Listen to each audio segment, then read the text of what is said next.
2021년 6월 24일 수요일 큐티 생명의 삶 오늘의 본문 마태복음 17장 1절부터 13절까지 말씀입니다. 엿새 후에 예수께서 베드로와 야고보와 그 형제 요한을 데리시고 따로 높은 산에 올라가셨더니 그들 앞에서 변형되사 그 얼굴이 해같이 빛나며 옷이 빛과 같이 희어졌더라. 그때에 모세와 엘리야가 예수와 더불어 말하는 것이 그들에게 보이거늘 베드로가 예수께 여쭈어 이르되 주여 우리가 여기 있는 것이 좋사오니 만일 주께서 원하시면 내가 여기서 초막 셋을 짓되 하나는 주님을 위하여 하나는 모세를 위하여 하나는 엘리야를 위하여 하리이다. 말할 때에 호련히 빛난 구름이 그들을 덮으며 구름 속에서 소리가 나서 이르시되 이는 내 사랑하는 아들이요 내 기뻐하는 자니 너희는 그의 말을 들으라 하시는지라. 제자들이 듣고 엎드려 심히 두려워하니 예수께서 나와 그들에게 손을 대시며 이르시되 일어나라 두려워하지 말라 하시니 제자들이 눈을 들고 보매 오직 예수 외에는 아무도 보이지 아니하더라. 그들이 산에서 내려올 때에 예수께서 명하여 이르시되 인자가 죽은 자 가운데서 살아나기 전에는 본 것을 아무에게도 이르지 말라 하시니 제자들이 물어 이르되 그러면 어찌하여 서기관들이 엘리야가 먼저 와야 하리라 하나이까.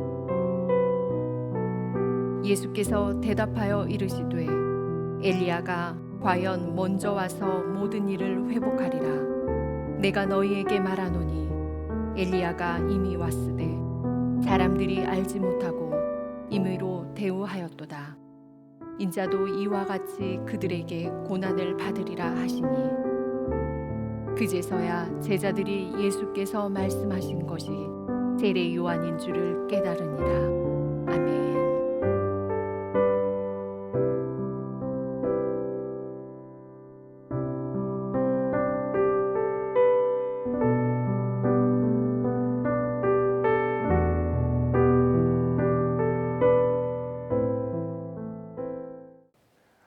시몬 베드로의 신앙 고백과 예수님의 십자가의 고난에 대한 첫 번째 예고를 하시는 등 빌립보 가이사랴 지방에서 이런저런 가르치심을 주신 후 엿새가 지났습니다. 예수님께서는 12 제자 중에 베드로와 야고보 그리고 야고보의 동생 요한을 데리시고 따로 높은 산에 오르셨습니다. 이 높은 산에 대해서 전통적으로는 다볼산이라고 하지만 요즘의 연구에서는 헬몬산으로 봅니다. 이 헬몬산은 갈릴리 북방에 위치하여 있어서 산 정상은 1년 내내 만년설로 덮여 있는 산입니다. 그리고 그것으로부터 흐르는 물이 갈릴리를 비롯한 남쪽 요단강까지 그렇게 흐르는 물을 제공하는 해발 2,850m, 우리나라 백두산 높이의 그런 높은 산입니다. 그때 그들 앞에 예수님의 모습이 변형되셨습니다. 예수님의 얼굴은 해같이 빛나고 그 옷이 빛과 같이 희어졌습니다. 예수님은 모세와 엘리야와 더불어 말씀하셨습니다. 이 장면은 예수님께서 바로 구약이 계시하는 그리스도이시며 구원자이심을 나타내는 사건입니다.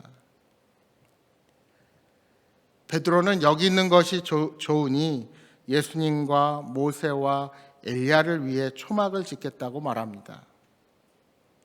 왜 초막을 지으려고 했을까요?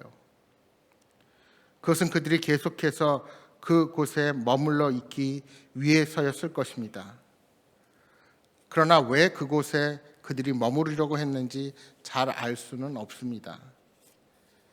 다만 그 자리가 우리 예수님의 종말론적인 사건, 즉 오늘 2절에 그 얼굴이 해같이 빛나며 옷이 빛과 같이 휘어졌다 하는 표현처럼 우리가 후에 천국에서 만나보게 될 그 예수님의 모습으로 주님이 변모되지 않으셨을까 추측해 볼 수 있습니다.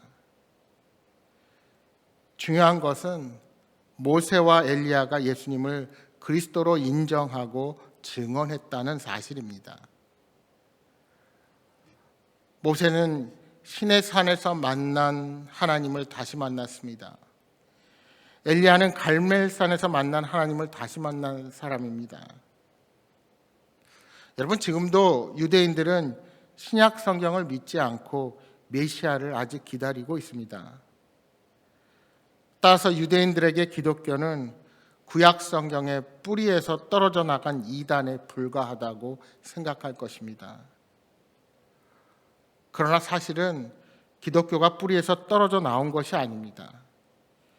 유대교가 그 뿌리의 자리를 이탈한 것입니다. 예수님이 구원자이신 것을 반박하는 사람들의 주장에 흔들리지 말고 우리는 주님에 대한 믿음을 확고히 다져야 합니다. 오늘 5절 말씀에는 하나님께서 친히 예수님에 대해서 증언하십니다. 이는 내 사랑하는 아들이요 내 기뻐하는 자니 너희는 그의 말을 들으라.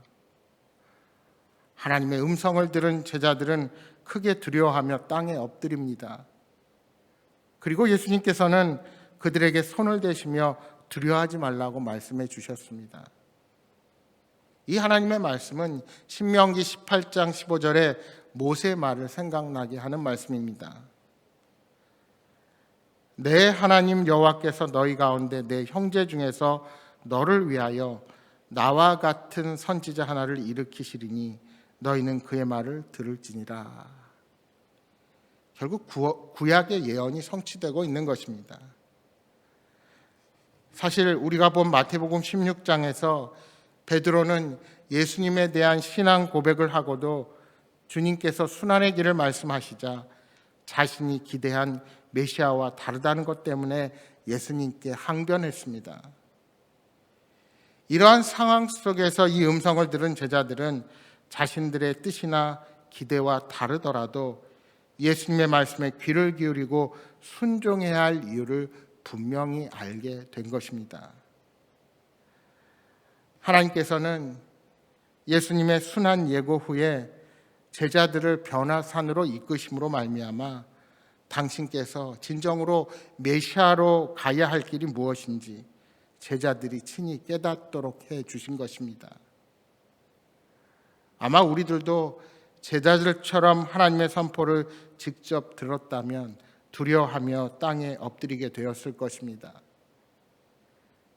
그러나 이때 두려움보다 더 필요한 것은 바로 그 하나님의 말씀을 믿음으로 받아들이는 것입니다. 여러분, 우리 인간이 얼마나 나약합니까? 이러한 현장에 있었던 제자들마저도 주님께서 잡히시고 고난의 길을 가던 그날에 뿔뿔이 흩어지게 되었다는 사실을 우리는 보게 됩니다. 결국은 말씀 앞에 서서 항상 기도해야 하는 것입니다.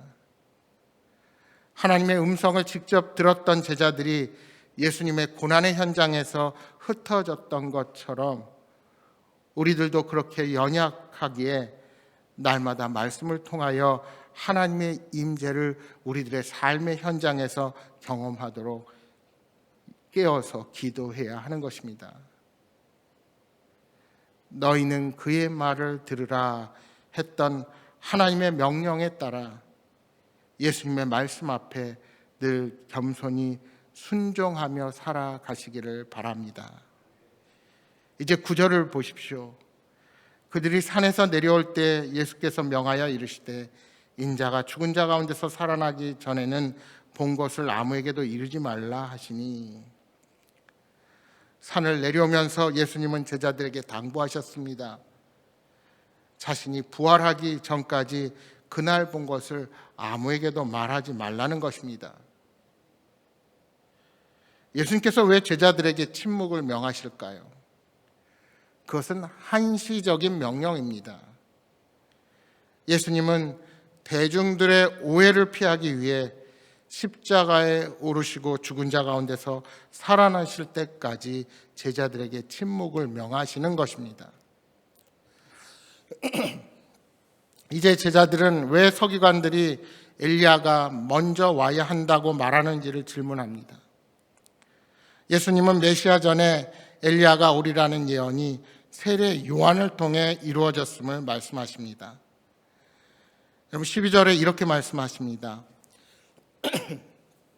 내가 너희에게 말하노니 엘리야가 이미 왔을 때 사람들이 알지 못하고 임의로 대우하였도다. 인자도 이와 같이 그들에게 고난을 받으리라 하시니.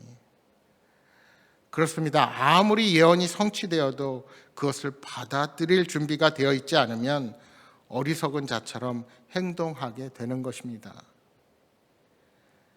백성들은 세례 요한을 선지자로 믿고 따랐습니다.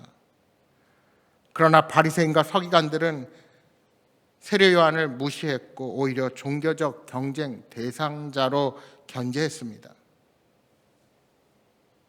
여러분, 믿음은 지식이 아니라 헌신입니다.